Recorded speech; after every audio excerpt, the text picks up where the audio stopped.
It's your boy Ghetto Kool-Aid, man. Right now, I'm with Ghetto Magazines, man. What's up with you, bro? What's going on? Man. Glad you're here, fam. You know, so let's get right into it, man. For those who don't know you, let them know where you grew up and how you grew up.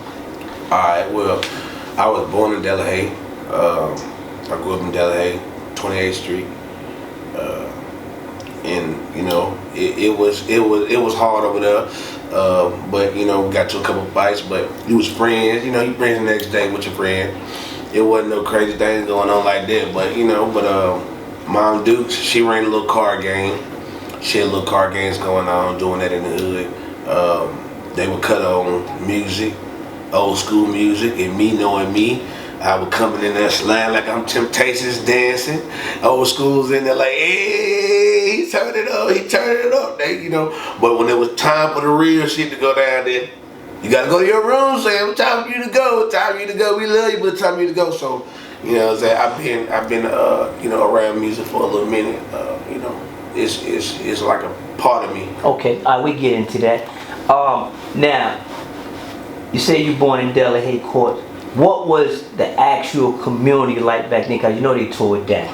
For those who don't know about Delahaye Court, give us a little rundown of what you seen growing up in Delahaye Court. Well, what I seen growing up in Delahaye Court, man, my homeboy Pooh Bell, my homeboy Sean, them was my two fellas who I chilled with every day. And it didn't matter. Every day, you see me, Sean, and Pooh Bell. You know, of course, I had other friends too, like Jason P. He already know what time it is. Like my boy Mario, rest in peace, Mario. I mean, Trez. Shout out to Mario. And then my boy Man. I mean, the list is long. You know what I'm saying? All the people who I used to rock with, and you know, we used to scrabble and fight with, but we still loved each other. You know what I'm saying? So shout out to them boys. Love them boys. That's what's up, man. Alright, now, seemed like you had a lot of friends growing up. We all did. Did you, what did you do growing up? Did you play sports? Was you into the books? Tell us about how you grew up. Well, Mom Dukes was a single parent, doing everything by herself, you know what I'm saying? So, you know, we had to do what we had to do. We had to do what we had to do. But at the end of the day, you know what I'm saying, Mom Dukes always handled the situations, the hard situations. When it was time, you know, she always came on clutch, you know what I'm saying, depending on that matter what we had. But and when you say we, your siblings or? Yeah, me and my brothers. I'm the youngest one. Okay. I'm the youngest one. I had another brother pass away. He had passed away in a car wreck, you know what I'm saying? So, but yeah, Joshua. You know, so that's the name I named my older son. That's why I named my older son him. His name after my big brother. But yeah. So, but at the end of the day though, Mom gave me script, man. She taught me how to be strong. She taught me that you gotta be strong, that you gotta, you know what I'm saying, don't count on no man, you know what I'm saying, do it. If you go do something, do it. You know what I'm saying? She always taught me about the Bible. Always taught me to, you know, keep God first and always pray when they be, you know, weak. You know what I'm saying? So shout out to Mom Dukes, big time. Yes, sir. But at the end of the day, I think that Delahaye, I mean, we had fun, man. We would go to the chip factory, me and my homeboys, stealing chips and shit at the chip factory, stealing chips, taking them back home. I know all them niggas remember that shit. We used to tear their ass up. We used to tear them up every week. We used to go over there. Mom was like, hey, y'all get out of here, chill. Oh, no, somebody gave them to us, mama. We done bopped them, we done hit them up. Every week we tearing their ass up. You know, we had a little plum tree. We used to get the plum trees, do that. Like a plum tree. You know what I'm talking about? We used to flip off the dumpsters, get the mattresses and put them close to the dumpster, climb up on the dumpster and flip off the damn dumpster on them up. But we take the buggies, push the buggies from goddamn, take the buggies and push the bitches and flip off them up. Man, we used to have fun, man. We had real fun. But what we talked about, it was kind of short-lived, right? In Delahaye Court. Correct. Cause at the age of about the age of 8 or 9 years old, we had to move, you know. So well, we had to move. Well, my mom got married, and she moved. She wanted to live into a house. She wanted to go into a house, so they moved and went to a house. Went to Grilltown for a little bit. Grilltown, Marvin Road. I never forget it. You know, that's because my mama had her stroke, her first stroke. I never forget that. And that was my first time I seen somebody die in my face, right there, like in my face. Your mom? Not my mama. My mama had a stroke after that. Okay. After the situation where I seen my homeboy die. Okay. We was playing manhunt. I'll never forget it. We was playing manhunt. And if you know that game manhunt, you know it's a group of people, 5 to 10 people, 5 against 5, and it's a manhunt. You know, we go, you hide, and we coming for you. You know what I'm saying? We catch you, you know what I'm saying? We go squabble or whatever it was. So we out there playing that, and I'll never forget it. I'm running after the boy, you feel me? And I see the car coming, and I see it. He ain't see it. He just thinking about running.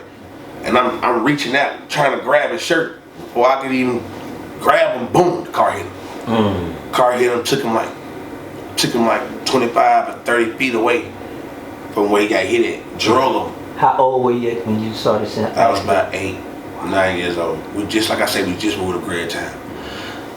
I was about 8 or 9. We just moved to Grilltown. So that was my boy, you know what I'm saying? To see that right there in my face, to see him get hit like that and that car drag him like that, that was crazy. He was brain dead on the scene. You know what I'm saying? You can see him. You can see blood coughing up. It was real tragic. You know what I'm saying? And my mama had a dream that I was the one that got hit by a car weeks before. So she kept me in the house for like some weeks. Then she finally let me out. She let me out that day we played manhunt. And I didn't get hit, somebody else did. Wow. You know what I'm saying? And I understand that. I'm pretty sure that's traumatic at 8, 9 years old. Man, that was crazy. That was crazy, man. So I didn't, you know, that was, like I said, this was my first time like seeing it up close.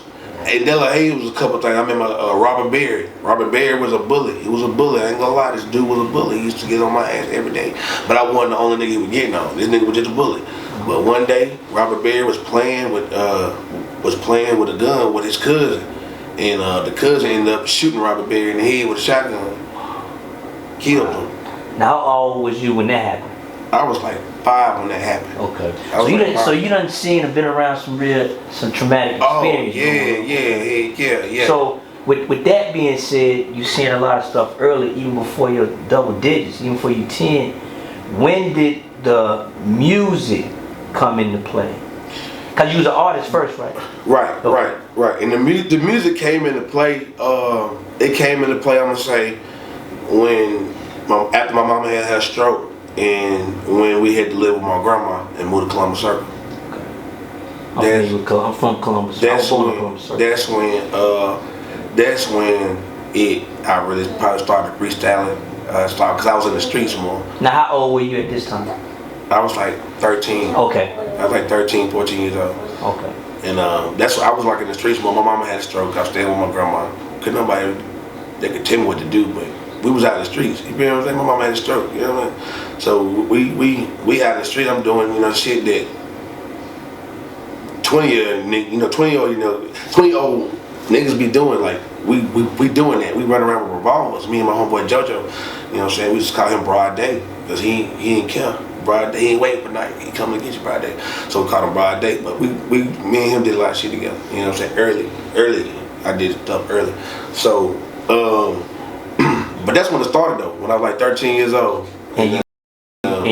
So you entwined with the streets, and you trying to make music at 13, 14 years old. Yeah, freestyling with my big brothers. They was going to West Meck. I was in Wilson. Okay. And yeah, it was like my 8th grade year. And I was about to go to high school. And I heard my brothers rapping and shit. I'm like, I can do that. I said to myself, I can do that. And I started freestyling with them. And they was like, what is, he nice. He gonna be a fool. He nice with it. And that's how it became with my big brothers, rapping with them. Okay. Yeah. Now, you going to high school. Now, going into high school, now you working or you still in the streets trying to do music? I was still in the streets smoking weed, fucking around. Should have been playing football. Okay. Because I loved football, but once again, my mama had a stroke, so it wasn't nobody really pushing me to do that shit. You know, wasn't nobody pushing me to go play football or nothing like that. But I loved it. I loved it just as much as music. But music was more easier. It was more easier. You know, so I ain't need no parent to co-sign for me. Or you know what I mean? So you know what I'm saying? So that's what this was about, man. But yeah. It started about 13 years old, man. And when did you get serious about it? When I got serious about it, my first time I got serious about it, I was about 16. I was with a group, what's the name of the damn label? Oh my God, I was with this label. It might not even be meant for me to give them no credit and put them out there, because I totally forgot about that. About the group. I just know one thing. My homeboy put me onto the group. My homeboy Savage.